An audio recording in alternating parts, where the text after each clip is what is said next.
नमस्कार, आपका बात 25ई में स्वागत है। तो बात 25ई में आज एक विशेष प्रदर्शनी की बात करते हैं, जो कि ऑपरेशन सिंदूर में जो भी कुछ हुआ, उससे प्रेरणा लेकर के ऑपरेशन सिंदूर के विषय में जो प्रदर्शनी हुई, पहले एक प्रदर्शनी हुई हैदराबाद में, उसके बाद में हुई फिर भोपाल में और उसके बाद में अब योजना बन रही है कि वो जयपुर में भी होगी।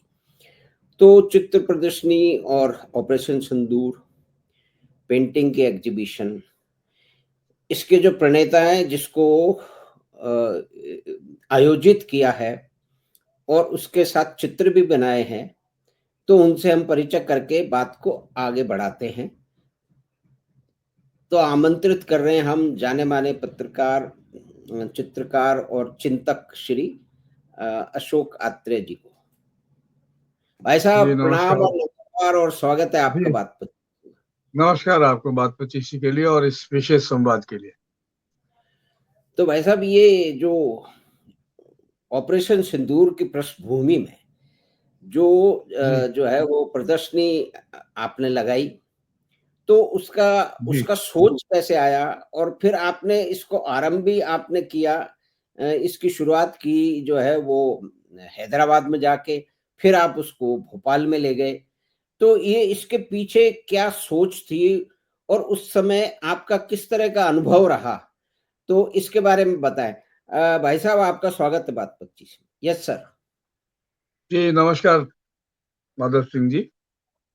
ये सब कुछ आकस्मिक तो नहीं हुआ। निश्चित रूप से ऑपरेशन सिंदूर के पहले, बीच में और आगे कुछ ऐसी संभावनाएं, कुछ ऐसी स्थितियां अटक रही थी जिनका किसी न किसी रूप में समाधान जरूरी था।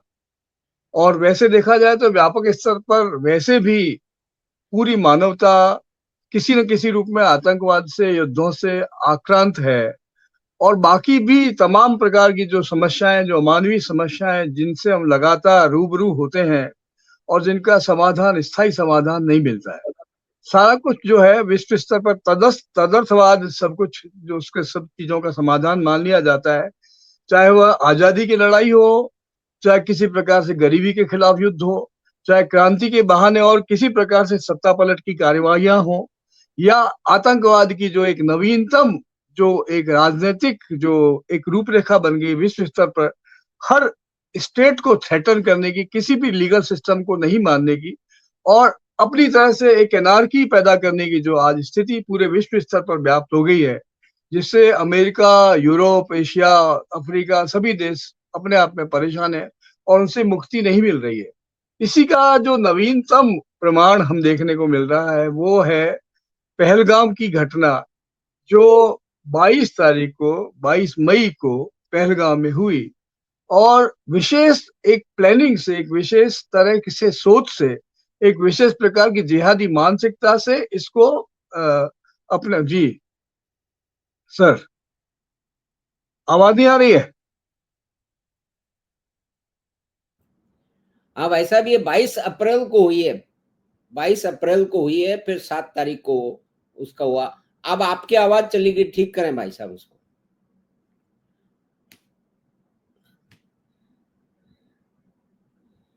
आप अनम्यूट करें भाई साहब। अभी अब स्थिति ठीक है? हाँ अब ठीक है। तो अब मैं वो प्रश्न दोहराता हूँ, तो फिर उससे हम आगे चलेंगे। अच्छा, तो भाई साहब 22 अप्रैल, हाँ 22 अप्रैल है ना? जी, हाँ जी, हाँ 22 अप्रैल जी। ठीक है। हाँ भाई चलो साहब आप इसकी आप बताएं इसको। जी जी जी। मित्रवर, बात 25 में आपने मुझे आमंत्रित किया और विशेष प्रसंग में आपने मुझे बुलाया, इसके लिए मैं आपका धन्यवाद ज्ञापन कर रहा हूँ। और मैं ये बात स्पष्ट रूप से कहना चाहता हूँ कि आज जिस तरह से भी और जिन कारणों से भी समग्र मानवता, विश्व मानवता त्रस्त है, और उसके केवल एक कारण नहीं, उसके बहुतेरे कारण हैं। और उन कारणों में सबसे बड़ा कारण है गरीबी, असमानता, विषमताएं, डेस्पेरिटीज और दूसरी तरह की युद्ध जनक जो मानसिकता सभी विश्व में व्याप्त है। चाहे वो फर्स्ट वर्ल्ड वार हो, सेकेंड वर्ल्ड वार हो, आज तक की जो स्थितियां जिस तरह की विश्व में बन गई हैं और जिनका कोई समाधान नहीं ढूंढा जा रहा है, यदि समाधान ढूंढा भी जा रहा है तो कुछ ऐसे बहानों के माध्यम से हम समाधान ढूंढ रहे हैं जिसमें हम ये दावा करते हैं कि हम गरीबी को समाप्त कर देंगे, हम क्रांतिकारी तरीकों से सामाजिक क्रांति ले आएंगे और विश्व में एक ऐसा यूटोपिया हम उसको पैदा कर देंगे जिसकी हम केवल कल्पना कर सकते हैं और उसको यथार्थ तक ले जाने में हम समर्थ नहीं है। तो लगभग यही स्थिति वैश्विक स्तर पर फर्स्ट वर्ल्ड वार से उसके पहले की सारी दुनिया में और मानवीय जो हमारे संघर्ष है उसमें ये बनी रही है, स्थायी रूप से स्थायी भाव जिसका बना रहा है। उसका नवीनतम जो रूप देखा है वो हमने 22 अप्रैल को जो पहलगाम में विशेष रूप से एक खास जिहादी मानसिकता में जो घटना या एक तरह से आतंकवादी गतिविधि को रूप दिया गया और जिसका सीधा का सीधा संबंध पाकिस्तान के इससे आतंकवादी ठिकानों से था और जिसका शिकार भारत को बनाया गया। इसके पहले भी कई बार, बल्कि कहना चाहिए 36-37 बार ऐसा, जैसा कि हमने देखा है, बार बार भारत को इस प्रकार की धमकियों से, इस प्रकार की चेतावनियों से, इस प्रकार की अप्रोवर गतिविधियों से और इस प्रकार की आतंकवादी घटनाओं से बार बार भारतवर्ष को छेड़ा गया है।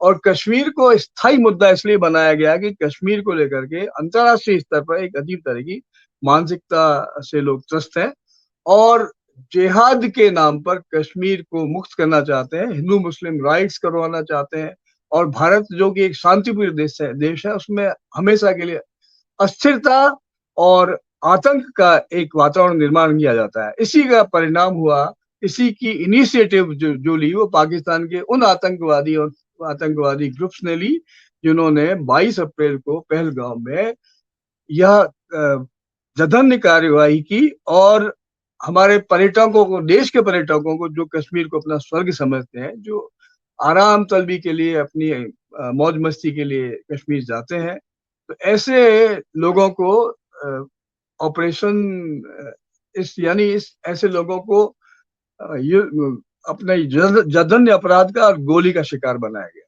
जो कि टूरिस्ट थे और भारतीय नागरिक थे। उनका नाम पूछ के, उनका धर्म पूछ करके उनको निशाने से उनको समाप्त किया गया और 26 लोगों की हत्या की गई। उस समय पूरा विश्व, भारतवर्ष और पूरा समूचा विश्व एक ऐसी स्थिति में आ गया जिसको काटो तो खून नहीं कह सकते हैं और फिर हमें एक लगभग ऐसी स्थिति में के हम शिकार हो गए जिसके लिए हम सोच रहे थे कि इमीडिएटली क्या किया गया। तो देश इस आकस्मिक हमले के लिए तैयार नहीं था। हालांकि हम लगातार ऐसे हमलों को झेलते रहे हैं, इसके पहले भी बालाकोट का हमने जवाब दिया है और सब तरह की हमने आक्रामक परिस्थितियों में हमने हर तरह का जवाब भी दिया है, पर इस बार लग रहा था कि अब ये जो गतिविधि है इसको अधिक टॉलरेट नहीं किया जा सकता। इसलिए इस देश ने इमीडिएटली इसके स्ट्रेटेजिकल एक अपने आप में स्ट्रेटेजी तैयार की और ये तय किया कि इसका ऐसा जवाबी हमला दिया जाएगा जिसके बाद ऐसी कभी कोई दुर्घटना या घटना नहीं हो। तो इस वजह से ऑपरेशन सिंदूर की तैयारी की गई और within the shortest times in span of a week और fortnight we have replied it and decided that no more. It means अब आगे कभी इस प्रकार की कोई कार्यवाही नहीं होगी और इस प्रकार के किसी भी आतंकवाद को युद्ध के अंतर्गत लिया जाएगा और ये हमने साबित कर दिया इस ऑपरेशन सिंदूर के माध्यम से। जिन शेरनियों ने, 2 महिलाओं ने जो कि आर्मी की, जो कि एयरफोर्स की बड़ी ऑफिसर थी, उन्होंने बिना किसी प्रकार से बॉर्डर को क्रॉस किए हुए मिसाइल लॉन्च के माध्यम से उन सारे ठिकानों को नष्ट कर दिया जो ठिकाने पाकिस्तान के आतंकवाद को प्रश्रय दे रहे थे। और इसके अलावा जो कुछ भी हुआ, चाहे हमारी नेवल फोर्सेस ने किया, चाहे आर्मी ने किया, लगभग पाकिस्तान को हमने हमेशा के लिए नेस्तनाबूद कर दिया और आगे के लिए भविष्य में किसी प्रकार के आतंकवाद की गतिविधियों को रोकने का एक समूचा प्रबंध करके बता दिया। तो it was a wonderful action जिसके माध्यम से भारत एक बड़ी पहचान, एक बड़ी कहना चाहिए कि एक सामरिक एक हस्ती के रूप में, एक शांतिप्रिय देश के रूप में, एक बड़े चैलेंजिंग एक हस्ती के रूप में, नेशन के रूप में भारत की आइडेंटिटी हुई और विश्व ने इसे इसलिए सराहा कि हमने बिना किसी नागरिक बस्तियों को उजाड़े हुए, बिना किसी नागरिक बस्तियों को प्रभावित किए हुए युद्ध के उन ठिकानों को, युद्ध की उन सारी परिस्थितियों पर हमेशा के लिए ताला लगा दिया जिनसे आगे किसी प्रकार की लड़ाई की संभावना थी। तो ये एक बहुत बड़ा सोचा समझा और बड़ी स्ट्रेटेजी थी, जिसमें भारत की latest warfare strategy, arms emanations और संकल्पना का, और कहना चाहिए ऑपरेशन सिंदूर के रूप में हमने इसे स्थापित किया। आज हम इस बड़ी ताकत, इस बड़ी शक्ति, इस बड़ी नारी सुरक्षा को लेकर किए जा रहे प्रयास को लेकर के गर्व महसूस करते हैं। और इस ऑपरेशन सिंदूर को लेकर के पूरी दुनिया न केवल इसकी प्रशंसा कर रही, किंतु एक स्वर से इस बात को फाइनली लोगों ने स्वीकार किया कि समूचा विश्व अब आतंकवाद को युद्ध के रूप में स्वीकार करेगा और इसको आगे स्वीकार नहीं किया जाए। एक बहुत बड़ी उपलब्धि। जी जी भाई साहब, तो अक्सर तो हमेशा हम ये देखते आए हैं, परिपाटी रही है कि जो कवि लोग हैं, पेंटर लोग हैं, बुद्धिजीवी लोग हैं, वो युद्ध से जो है वो कोई नाता नहीं रखते।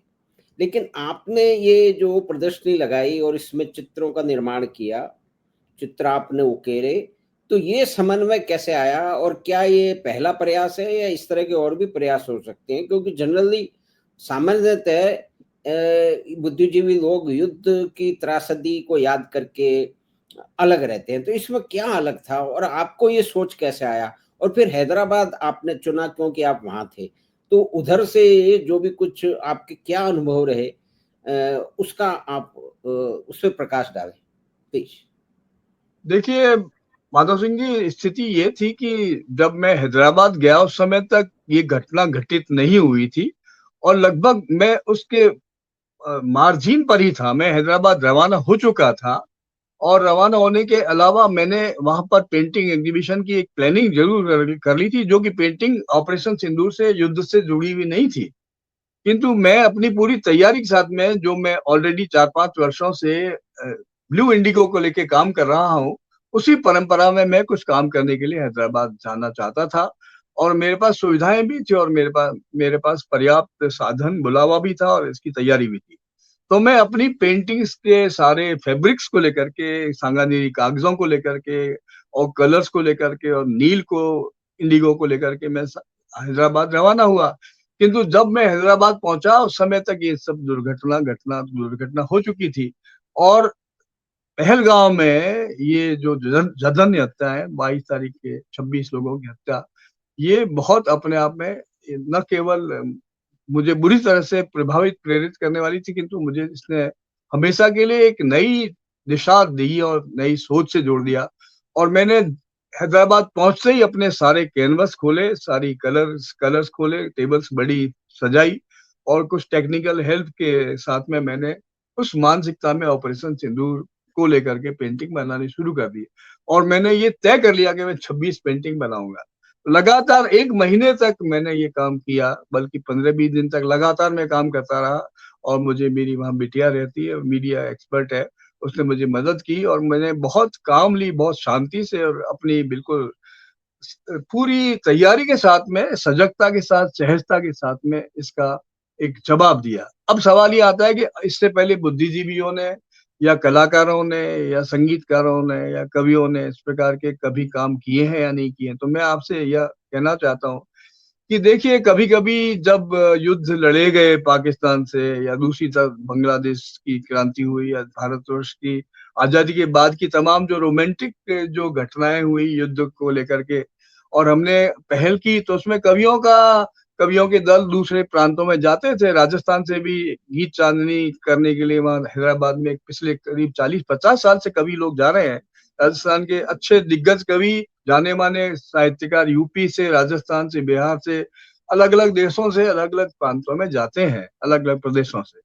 तो ये एक परंपरा तो रही है, किंतु रोमांटिक परंपरा रही है कि हमने गीत कुछ गा दिए, कुछ कविताएं पढ़ दी, और तालियां बजवा दी, और कवि सम्मेलन करवा दिए। हालांकि बहुत पॉपुलर स्टैंड है, और कभी भी कोई संकट होता है तो हम इस प्रकार के कवियों का जमावड़ा करते हैं। कवि अपने आप तैयार हो जाते हैं और चले जाते हैं, और अपने तरीके से अपना जो कुछ भी है वो प्रशंसा और ख्याति और इसकी रिटर्न बटोर करके और खुश होकर के आ जाते किंतु ये युद्ध की जो मानसिकता है, युद्ध के खिलाफ एक सजगता से एक प्रोटेस्ट करने की जो बात है, ये पहली बार मैं मानता हूँ कि भारतीय स्तर पर, निश्चित रूप से मैं इसका श्रेय नहीं लेना चाहता, किंतु मैंने सजगता से, सहजता से इसे किया है।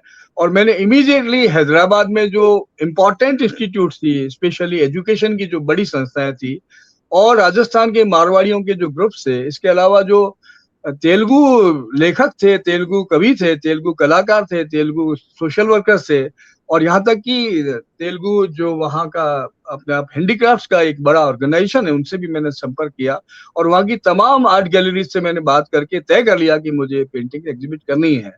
और इसके अलावा ये आश्चर्य की बात है कि तेलुगु का स्थापना दिवस भी उस समय था जब मैं वहां था, अपनी फाइनल स्टेज पर था। तो उस स्थापना दिवस पर मैं अपनी पेंटिंग्स, अपने कुछ फैब्रिक पेंटिंग्स लेकर के भाजपा ऑफिस में भी गया, और कई पॉलिटिकल ग्रुप्स के और सोशल वर्कर्स से भी मैंने बातचीत की, और एक बड़ी गोष्ठी में 2 जगहों पर मैंने अपनी इस ऑपरेशन सिंदूर की पेंटिंग्स को दर्शाया, उस पर चर्चा की। और विशेष रूप से भाजपा की पार्टी ऑफिस में भी मैंने एक बड़े लेवल पर सभी वहां के अधिकारियों से, वहां के पॉलिटिकल लीडर से, वहां के ऑर्गेनाइजिंग सेक्रेटरी से बातचीत की, और उन्होंने ये तय किया था कि इस एग्जीबिशन को अपने ऑर्गेनाइजेशन में भी वो लगाना पसंद करेंगे, और मुझे उन्होंने बहुत वेलकम किया, तो मुझे इस बात की बहुत खुशी हुई। हालांकि डेट्स उसमें आगे खिसक गई थी, क्योंकि जो नरसिंह राव जी के जो प्रपोजर थे, वो उसके मीडिया इंचार्ज थे, उन्होंने कहा कि 10-15 दिन बाद हम इस ऑर्गेनाइजेशन को कर सकते हैं। उस समय मुझे भोपाल में भी संपर्क मैं कर रहा था, और भोपाल में मेरी तैयारी थी, और मैंने सोचा कि यहाँ इंतजार करने के और कुछ आगे विचार करने के, इंतजार करने के बजाय मुझे भोपाल चलना चाहिए। तो मैंने उनसे कहा मैं अगली बार यहाँ आऊंगा, और मैं भोपाल के लिए रवाना हो गया। भोपाल में मेरी पूरी तैयारी थी, और भोपाल में मेरे संगी साथियों ने, मेरे मित्रों ने मुझे पूरा सपोर्ट किया। सबसे बड़ी बात यह है कि वहाँ सभी प्रकार के लोगों ने, जो चाहे कभी किसी भी पॉलिटिकल आइडियोलॉजी के हों, किसी भी विचार परंपरा के हों, किसी भी पार्टी के, उन्होंने सबने मेरे सहयोग किया, सपोर्ट किया। और भोपाल की प्रदर्शनी, जो कि स्वराज में, जो कि वहाँ की एक ऑर्गेनाइजेशन है, आर्ट ऑर्गेनाइजेशन, वहां मेरी प्रदर्शनी रखी गई, जिससे मिलिट्री के लोगों ने, मिलिट्री की हाउसवाइफ ने, मिलिट्री के बच्चों ने देखा, और लगातार अखबारों ने, मीडिया ने उससे जबरदस्त समर्थन, सपोर्ट किया, जिसकी मुझे बहुत खुशी है। ये अपने आप में मैं इस बात से खुश हूं कि भोपाल में मुझे एक अच्छा ऑडियंस मिला, और मीडिया की स्ट्रेटेजी से, मीडिया के प्लानिंग से, मीडिया के सपोर्ट से, और कलाकारों के सहयोग से मैं अपनी बात पूरी सच्चाई से, पूरी सामर्थ्य से, पूरी संवेदना से, पूरी सजगता से कह पाया, और ये संप्रेषित भी हुई। इसका मुझे सुख है। इसका मुझे सोचना चाहिए कि I should be happy with this idea. And ये एक ज्यादा मल्टी डायमेंशनल लेवल पर आगे जाने वाली बात है, और मैं उसके बाद और आगे पीछे मैंने देखा है, जब मैं यहाँ लौट के आया, तो वहां ऑपरेशन सिंदूर की बाढ़ आ गई है भोपाल में। बहुत सारी गतिविधियां भोपाल में ऑपरेशन सिंदूर के नाम से हो रही। मैं इसको बाढ़ शब्द अच्छा नहीं मैं मान रहा, किंतु एक कॉन्सियसनेस पैदा हो गई है, एक तरह से प्रोटेस्ट पैदा हो गया है, एक तरह से प्रतिकार की भावना पैदा हो गई है, और ये एक बड़ा सेंटीमेंट, जो कि राष्ट्रीय स्तर का सेंटीमेंट है, ये पहली बार जागृति का सेंटीमेंट देखने को मिल रहा है। मैं इस बात से आई एम वेरी हैप्पी कि ये काम हुआ, और इससे प्रेरणा प्रेरणा आगे भी मिलेगी और मिलती रहेगी। जी जी भाई साहब, तो ये एक नई तरह की चेतना, एक नए तरह का कार्यक्रम, और युद्ध की परिस्थितियों में, बल्कि आतंकवाद के प्रत्युत्तर के रूप में जो भारत की जी तरफ से किया गया, उस पे आधारित जो आपने ये प्रदर्शनी लगाई है, और उसका जैसा आप बता रहे हैं कि उसका अच्छा स्वागत हुआ और लोगों ने उसमें पार्टिसिपेट किया, आए वो लोग। तो ऐसी आपको जयपुर में भी इस तरह की कोई योजना है कि इसी को फिर आगे ले जाएंगे आप, इसी प्रदर्शनी को, या उसका कुछ निश्चित रूप परिप्रेक्ष्य से, है? देखिए, मैं निश्चित रूप से इसके एक बिल्कुल नए परिप्रेक्ष्य को, नई संभावनाओं को, नई तरह की पहल को लेकर के मैं जाऊंगा, क्योंकि मैं कोई चीज रिपीट नहीं करता अपनी लाइफ में। या तो मैं अधूरी चीजें छोड़ता हूँ, जिनको पूरा करने मुझे कई वर्ष लग जाते हैं, या कभी कभी पूरी नहीं होती, किंतु रिपीट मैं कभी किसी चीज को नहीं करता। मेरी आदत भी है, और मेरी, आप समझिए कि एक अलग तरह की सोच भी है। तो जब भी मैं जी। कोई नया काम करता हूँ, तो उसको इम्प्रोवाइजेशन जरूर करता हूँ, और तात्कालिक परिस्थितियों से, समस्याओं से उसको जोड़ करके देखता हूँ। तो निश्चित रूप से जयपुर का, यदि ये कार्यक्रम जिसकी मैं पहल हो चुकी है, मैंने इसके लिए मूव भी किया है, पॉलिटिकल पार्टीज के अलावा सोशल वर्कर से बातचीत की, कलाकारों से भी मैंने बातचीत की है और पूरी तैयारी से मैं इसके साथ जुटा हुआ हूँ। निकट भविष्य में मुझे उम्मीद है कि मैं किसी संस्था और सरकार की बात नहीं करता, जन समर्थन मुझे इतना अधिक मिलेगा कि मैं इस कार्य को एक नए सिरे से, एक नए विचार से, एक नई प्रतिबद्धता के साथ करने के लिए मैं तैयार हूँ और मैं इस पर पूरी तरह से सन्नद्ध भी हूँ।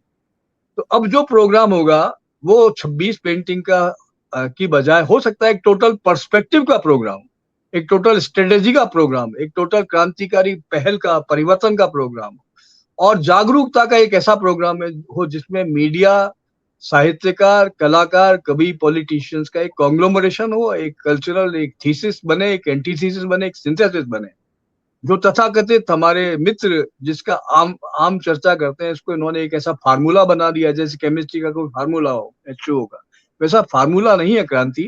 It is not H2O, it is very very very very एक need of the human life. तो इस स्थिति में मैं चाहता हूं कि हमारी तमाम पूर्वग्रह, हमारी सांस्कृतिक सामाजिक प्रतिबद्धताएं, हमारी तमाम अनुभव, हमारी तमाम प्रकार की जो पॉलिटिकल अवधारणाएं हैं, वैश्विक स्तर की जो हमारी सोच है, जिसमें भारतीय सोच का वैश्विक मूल मानदंड है और जिसके मूल्य हैं, उसी स्तर पर मैं इसको वैश्विक परिप्रेक्ष्य में देखना चाहता हूँ और अब इस आतंकवाद को मैं एक वैश्विक अवधारणा के रूप में ले जाना चाहता हूँ, लोकल फोकल से बढ़कर के वैश्विक पर जाना चाहता हूँ। इस वैश्विक अवधारणा मैं इसलिए भी मैं ले जाना चाहता हूँ, मैंने भोपाल में भी ये बात कही थी कि गुएर्निका के माध्यम से पैब्लो पिकासो ने विश्व को एक बहुत बड़ा संदेश दिया था और उन्होंने कहा था कि ये जो बार बार युद्ध होता है, बार बार इस युद्ध को रोकने की अब अंतिम जरूरत है। और गुएर्निका पेंटिंग के माध्यम से जो एक सीरियल पेंटिंग थी, जिसमें विकृत चेहरे थे, जिसमें टूटे फूटे चेहरे थे, जिसमें अजीब तरह की विसंगतियां थी, जिसमें अजीब प्रकार का मोहभंग था, जिसमें अजीब प्रकार की अमानवीय बर्बरताओं का, जिसमें एक सेंसिटिव तरीके से प्रोटेस्ट हुआ था, उस गुएर्निका ने लाखों लोगों को प्रेरित किया। रेप ऑफ सबाइंस अनदर पेंटिंग थी, जैसे कि फ्रांस में जो क्रांतियां हुई उसके खिलाफ में, रेप्स के खिलाफ में एक पॉलिटिकल जागरूकता पैदा हुई। इसी प्रकार से विभिन्न विश्व में जब जब भी किसी प्रकार का कोई जघन्य काम हुआ या वार हुआ, अमानवीय कार्य हुए, तो कलाकारों ने, बड़े कलाकारों ने समग्रता से इसका प्रतिरोध किया है। तो प्रतिरोध, प्रतिकार इसके लिए बहुत जरूरी है और इसके नई तैयारी के साथ मैं अपने काम को लेकर के मैं एक टोटल मीडिया स्ट्रेटेजी के साथ में सामने आऊंगा और मैं आश्वस्त करता हूं ये एक बड़ा आयोजन होगा और मैं समाज से अपेक्षा भी करती हूँ कि मुझे इसको पूरा सहयोग मिले। जी भाई साहब, तो ये बहुत ही आपकी महत्वाकांक्षी योजना है। एक पड़ाव आपने कई इसके अंदर पार कर लिए हैं, एक नए आयाम के साथ में आप इसे जयपुर में आयोजित करने जा रहे हैं, तो उसके लिए शुभकामनाएं और जो भी कुछ हम कर पाएंगे अवश्य करेंगे। और तो ये आपने जो प्रदर्शनी है, जो अद्भुत किस्म की एक सोच के साथ में युद्ध की परिस्थितियों के प्रत्युत्तर के रूप में या कि आतंकवादियों की गतिविधियों के प्रत्युत्तर के रूप में एक पेंटर पेंटिंग लगा रहा है, लोग उसमें आ रहे हैं, देख रहे हैं और उसके बारे में बहुत सारी नई-नई चर्चाएँ हो रही हैं, तो उसपे बारे में आके ये सारी जानकारी आपने साझा की, तो उसके लिए आपका बहुत-बहुत धन्यवाद। और पेंटिंग की जहाँ तक आपने बात की है, तो आपसे जैसे पहले निवेदन किया है, तो एक-एक पेंटिंग या एक-एक पेंटर के बारे में हम आपसे कोशिश करेंगे कि आप चर्चा करें ताकि उस एक पर्टिकुलर पेंटिंग की महत्ता क्या है, वो क्या दर्शा रही है और उसका क्या इतिहास रहा है, इस पे भी आपसे चर्चा करेंगे तो कई लोगों को इस बारे में कुछ और जानकारी मिलेगी जो सामान्य रूप से उपलब्ध नहीं है। तो भाई साहब आपका बहुत-बहुत धन्यवाद। हम आपके पास फिर लौटेंगे ऑपरेशन सिंदूर से या कि और विषय पे आपसे चर्चा करने के लिए। तो बहुत-बहुत धन्यवाद जी, आपका भाई साहब। नमस्कार। जय नमस्कार, नमस्कार। जय जय हिंद भाई साहब।